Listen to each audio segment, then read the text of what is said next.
معزز سامعین کرام، آپ سن رہے ہیں دیار اردو چینل پر مرتضیٰ احمد خان میکش کی کتاب اخراج اسلام از ہند۔ اگر آپ دیار اردو چینل پر نیو ہیں تو چینل کو سبسکرائب کرنا نہ بھولیں اور بیل آئیکن کو لازمی پریس کیجیے تاکہ آئندہ آنے والی تمام نئی اقساط آپ کو بروقت موصول ہوتی رہیں۔ اپنی منتخب کردہ کتب کا ذخیرہ سننے کے لیے ہمیں کمنٹ سیکشن میں اپنی قیمتی رائے سے ضرور آگاہ کریں۔ سب ہیڈنگ: جالندھر کے مضافات۔ 14 اور 15 ستمبر کی درمیانی شب کو نورپور کیمپ پر زبردست حملہ ہوا۔ اس کیمپ کی حفاظت کے لیے ڈوگرا فوج متعین تھی۔ ساری رات گولیاں چلنے کی آوازیں آتی رہیں۔ صبح کے وقت ایک مرد اور ایک عورت چوڑوالی کے کیمپ میں پہنچے۔ انہوں نے بتایا کہ نورپور کا کیمپ سکھوں نے ڈوگرا فوج کی مدد سے تباہ کر دیا ہے۔ ہزاروں مرد، عورتیں اور بچے شہید ہو چکے ہیں۔ 20 ستمبر کو شام 84 پر زبردست حملہ ہوا اور 500 مسلمان شہید کر دیے گئے۔ اس قصبے پر پہلے بھی 3-4 حملے ہو چکے تھے جن کو مسلمانوں نے مقابلہ کر کے مسترد کر دیا تھا۔ یہ حملہ بڑی تیاری سے کیا گیا تھا۔ چوڑ والی کیمپ میں ہم 24 تاریخ تک رہے۔ بارشوں کے باعث سخت تکلیف کا سامنا ہوا۔ بیماری سے سینکڑوں اموات واقع ہوئیں۔ اس کیمپ میں لوگوں کو کھانے دانے کی تکلیف نہیں ہوئی کیونکہ کسان لوگ بیل گاڑیوں پر آٹا اور گندم لاد لائے تھے۔ جو لوگ اجاڑ دیے گئے تھے ان کی مدد کی جاتی تھی۔ 24 ستمبر کو 2 لاکھ سے زائد پناہ گزینوں کا قافلہ چوڑوالی سے چلا۔ یہ قافلہ دیہاتی عوام پر مشتمل تھا جو اپنے ہمراہ بیل گاڑیاں اور چھکڑے ہانک لائے تھے۔ روانگی کے وقت موسلا دھار بارش برسنے لگی۔ چھکڑے پر 40 من کا بوجھ 200 من ہو گیا اور سر پر رکھی 20 سیر کی گٹھڑی 2 من کی ہو گئی۔ لوگ سامان پھینک پھینک کر افتاں و خیزاں چلتے رہے۔ قافلے کی حفاظت کے لیے ہمارے ساتھ فوجی اسکواڈ کافی تھا، لیکن ہمارے اعمال کی شامت کے باعث جو قہر خداوندی بارش کی شکل میں نازل ہوا، اس کا مقابلہ کون کر سکتا تھا۔ 27 ستمبر کو دریائے بیاس میں طغیانی آ جانے کے باعث طوفان نوح برپا ہو گیا۔ ہمارا قافلہ اس وقت ہمیرا مل کے قریب پڑاؤ ڈالے پڑا تھا۔ یہ مقام دریائے بیاس سے کوئی 750 میل دور جالندھر کی طرف واقع ہے۔ طغیانی کے باعث ہر طرف پانی ہی پانی پھیلنے لگا۔ یہ سیلاب دریا سے 10 میل دور تک 20-25 فٹ کی بلندی تک چڑھ آیا۔ لوگ پناہ لینے کے لیے چھکڑوں پر چڑھ گئے اور چھکڑے بچوں کی کاغذی ناؤ کی طرح تیرنے لگے۔ بعض لوگ بجلی یا تار برقی کے کھمبوں پر چڑھ گئے۔ عورتیں اپنے بچوں کو دوپٹے کے ساتھ چھاتیوں سے باندھے درختوں پر بیٹھی نظر آنے لگیں۔ ہر منٹ میں 2-3 چھکڑے بہہ جاتے تھے اور آدمی غرقے آب ہو جاتے تھے۔ جس چھکڑے پر میں سوار تھا وہ بہتا ہوا ایک درخت کے ساتھ اٹک گیا۔ ہم نے وہیں رسا لے کر اسے درخت کے ساتھ جکڑ دیا۔ ہمیں متواتر 60 گھنٹے 3 دن اور 2 رات وہاں پر کھڑے رہنا پڑا۔ ہر طرف سے رونے اور چیخنے کی آوازیں آ رہی تھیں۔ کوئی کسی کی مدد نہیں کر سکتا تھا۔ میں نے اپنی آنکھوں سے اپنے والد، اپنی والدہ اور بیوی بچوں کو جو دوسرے چھکڑے پر تھے غرقے دریا ہوتے دیکھا۔ باقی بہن پانی میں گرتے وقت مسترحمانہ نظروں سے میری طرف دیکھ رہی تھی، لیکن افسوس کہ میں اس کی کچھ مدد نہ کر سکا۔ اس سے زیادہ حشر کا سماں اور کیا ہوگا۔ بہت سے خاندان تباہ ہو گئے۔ ہوائی جہاز ہمارے اس حال کو پہلے ہی دن دیکھ گیا تھا۔ ہمیں امید تھی کہ کشتیوں سے ہماری مدد کی جائے گی، لیکن پاکستان اور ہندوستان کے حکمرانوں میں سے کوئی بھی ہماری مدد کو نہ پہنچا۔ اس طغیانی میں لاتعداد مال مویشی کے علاوہ 12,000 انسان لقمہ اجل ہو گئے۔ میرا سارا خاندان داغ مفارقت دے گیا۔ طغیانی ختم ہونے کے بعد میں 3 دن اپنے ماں، باپ، بہن، بیوی اور بچوں کی لاشوں کی تلاش میں سرگرداں رہا، لیکن سیلاب انہیں کہیں کا کہیں بہا لے گیا تھا۔ مویشی اور انسانوں کے مرنے اور کیچڑ میں سڑنے کی وجہ سے بدبو پھیلی اور ہیضے کی وبا پھوٹ پڑی۔ روزانہ 200-300 آدمی مرنے لگے۔ اس قافلے کا بچا کچا حصہ پا پیادہ چل کر 9 اکتوبر کو لاہور پہنچا۔ خدا غرقان دریا اور کشتگان وبا کو غریق رحمت کرے اور پسماندگان کو صبر جمیل عطا کرے۔ خان صاحب دلدار محمد خان، ذیلدار چک جھنڈو خان، ذیل بہرام میں تحریر فرماتے ہیں: میری ذیل میں 14 دیہات مسلمانوں کے اور 3 دیہات سکھوں کے تھے۔ اس لیے آغاز فساد کے دنوں میں سکھ مسلمانوں سے خوفزدہ رہتے تھے۔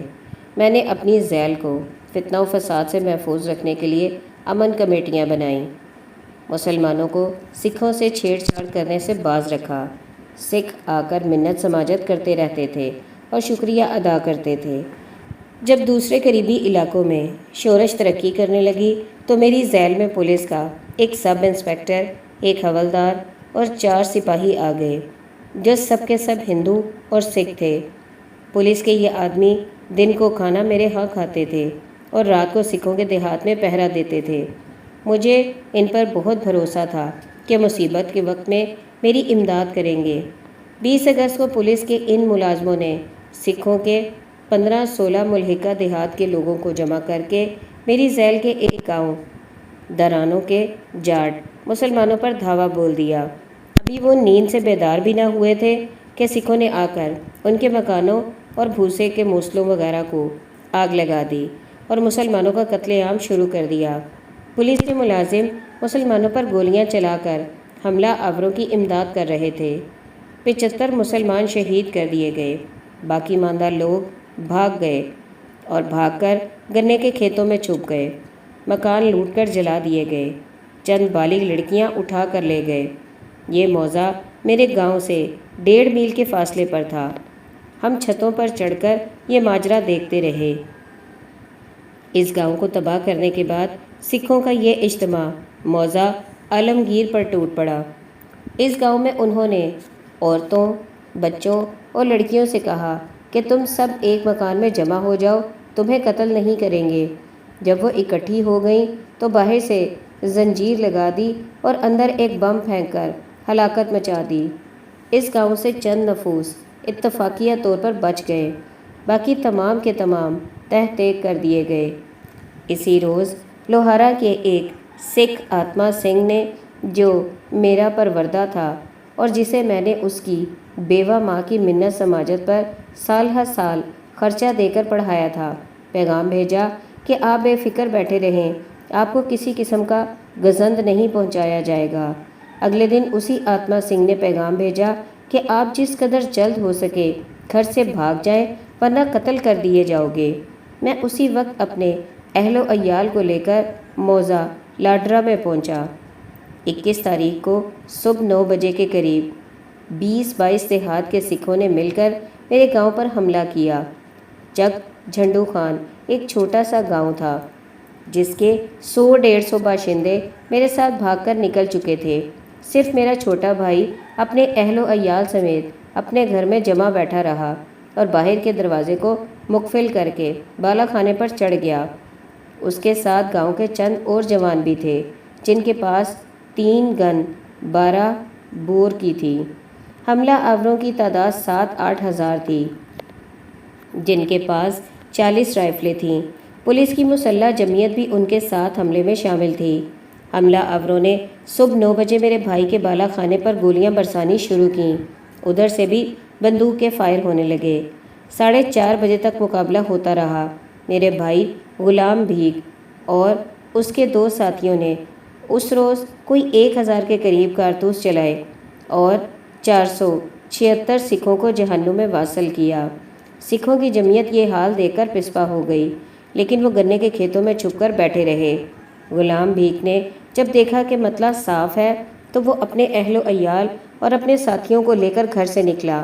ایک شیر خوار بچی اس کی بیوی کی گود میں تھی۔ 2 اور لڑکیاں جن کی عمریں 4 سال اور 6 سال تھیں ان کے ساتھ تھیں۔ ابھی وہ گھر سے 40-50 قدم نکلنے پائے تھے کہ سکھوں نے جو گنے کے کھیت میں چھپے ہوئے تھے انہیں گھیر لیا۔ غلام بھیک نے بندوق سے 3 فائر کیے اور 3 سکھ گرا لیے۔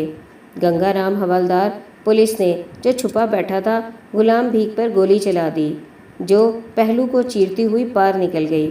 وہ گرتے ہی فوت ہو گیا۔ چند سکھ جو گھوڑوں پر سوار تھے موقع پر پہنچ گئے، جنہوں نے آتے ہی غلام بھیک کی بیوی کا سر تن سے جدا کر دیا، اس کی لاش کو گھسیٹ کر بھوسے کے ایک موصل پر جو جل رہا تھا ڈال دیا۔ دونوں چھوٹی بچیوں کے منہ پر اس قدر تماچے مارے کہ ان کے رخسار متورم ہو گئے۔ غلام بھیک کا داماد جو گھر سے نکلا تھا اور کھیت میں چھپا بیٹھا تھا، سکھوں کے گاؤں کی طرف چلے جانے کے بعد کھیت سے نکلا اور بچیوں کو لے کر روانہ ہوا۔ گھڑ سوار سکھوں نے دیکھ لیا اور پہنچ کر اسے بھی شہید کر دیا۔ مسلمان جاٹوں کا ایک لڑکا، ایک فقیر اور ایک حجام بھی اسی مقام پر شہید ہوئے۔ یہ ساری واردات ہمارے گاؤں کا ایک آدمی جو گنے کے کھیت میں چھپا بیٹھا تھا دیکھ رہا تھا۔ موزہ لاہڈرا سے نکل کر ہم ننگل ارائیاں میں پہنچے۔ وہاں سے ہم نے اپنے رشتہ داروں کو جو بہرام میں تھے پیغام بھیجا کہ ہمیں آ کر لے جاؤ۔ بہرام والوں کی ایک جمعیت ننگل آئی اور ہمیں ساتھ لے کر بہرام کی طرف روانہ ہوئی۔ راستے میں سینی سکھوں نے دونوں طرف سے حملہ کر دیا۔ ہماری جمعیت نے مقابلہ کیا۔ قریب کے ایک گاؤں کے نمبردار چودھری راج مل نے سکھوں کو پیغام بھیجا کہ انہیں گزر جانے دو۔ اس غیبی مدد سے ہم بہرام پہنچے۔ سکھ ہماری تلاش میں تھے، اس لیے ہم چھپے بیٹھے رہے۔ دوپہر کے وقت ملٹری کا ایک ٹرک وہاں سے گزرا۔ ان کی منت کی کہ ہمارے عزیزوں کی لاشیں ہمیں لا دو تاکہ ہم ان کی تکفین و تدفین کر سکیں۔ پہلے ملٹری کے 2 سپاہی چھکڑا لے کر جھنڈو چک کی طرف گئے اور سکھوں نے لاشیں نہ دیں۔ پھر حوالدار نے 4 سپاہی بھیجے، وہ جا کر لاشیں اٹھوا لائے۔ 2 قبریں کھدوائی گئیں، ایک میں بھائی، اس کی بیوی اور اس کے داماد کو دفن کیا گیا، دوسری میں حجام اور فقیر کی لاشیں دھری گئیں۔ بہرام کے لوگ اپنے بال بچوں اور عورتوں کو نندا چور کے کیمپ میں بھیج چکے تھے۔ میرے ساتھ 50 آدمی تھے اور بہرام والے کہہ رہے تھے کہ تمہاری وجہ سے سکھ ہم پر بھی حملہ کر دیں گے۔ ہم سب 3 دن سے بھوکے تھے۔ ایک شخص نے ہمیں اپنے مکان میں پناہ دی۔ ہم 3 دن وہاں رہے۔ چوتھے دن ایک فوجی لیفٹیننٹ نے ہمیں ٹرک میں بٹھا کر آدم پور کے کیمپ واقع چوڑ والی میں پہنچایا۔ چوڑ والی کے لوگ بے سر و سامان پناہ گزینوں میں فیکس 1 روٹی اور 1 کاش اچار عام کے حساب سے راشن تقسیم کرتے تھے، اس لیے گزارا ہوتا رہا۔ چوڑ والی سے ہم ٹرک میں بیٹھ کر چھاونی جلندھر کے کیمپ میں پہنچے۔ وہاں سے ہم نے ایک ٹرک ڈرائیور کو مبلغ 200 روپے دے کر لاہور پہنچنے کا انتظام کیا، جس نے ہمیں ماڈل ٹاؤن کے کیمپ میں اتارا۔ ماڈل ٹاؤن میں رات ہمیں کھلے میدان میں بسر کرنی پڑی اور اگلے دن تک کھانا میسر نہ آیا۔ میری ذیل کا ایک فوجی سپاہی اتفاقاً مل گیا، جس نے ٹرک لا کر ہمیں بادامی باغ لاہور میں اپنے ایک رشتہ دار کے پاس پہنچایا۔ لاہور سے ہم کوئلے کے ایک چھکڑے میں سوار ہو کر لائل پور پہنچے، جہاں میرے 5 مربے ہیں۔